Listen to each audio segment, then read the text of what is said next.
ನಾನು ನಿಮ್ಮಂಗೆನೆ ಕೇಳೋಕಂತ ಹೋದಂತಕ್ಕೆ ನಾನು ಕೂಡ ಕಾರ್ಯಕ್ರಮಕ್ಕೆ ಫಸ್ಟ್ ಅದಕ್ಕೂ ಮುಂಚೆ ನನ್ ಡಿಸ್ಕ್ ಬಲ್ಜ್ ಆಗಿತ್ತು ಸರ್. ಗಾಡಿ ಮ್ಯಾಗಿಂದ ಬಿದ್ದು ಡಿಸ್ಕ್ ಬಲ್ಜ್ ಆಗಿತ್ತು.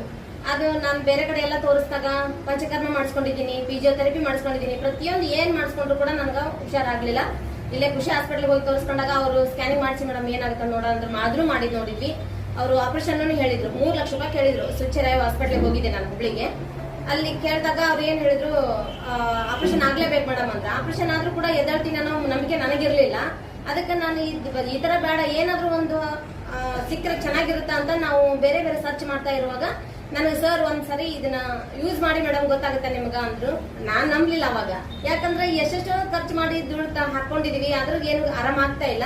ಇದರಿಂದ ಎಲ್ಲಿ ಆರಾಮಾಗುತ್ತೆ ಸರ್ ಅಂತ ಕೇಳಿದಾಗ, ಇಲ್ಲ ನೀವು ಯೂಸ್ ಮಾಡಿ ನೋಡ್ರಿ, ಆರಾಮಾದ್ರ ಬೈಲಕ್ ನೀವು ಆರಾಮಾದ್ರೆ ನೀವು ಚೆನ್ನಾಗಿ ಆಗ್ತೀರಾ, ಇಲ್ಲಾಂದ್ರೆ ನೋಡೋಣ ಅಂತ ಮೇಡಮ್ ಅಂತ ಒಂದ್ಸರಿ ಕೊಡೋಂಗ ಯೂಸ್ ಮಾಡಿ ನೋಡಿ ಅಂತ ಕೊಟ್ರು.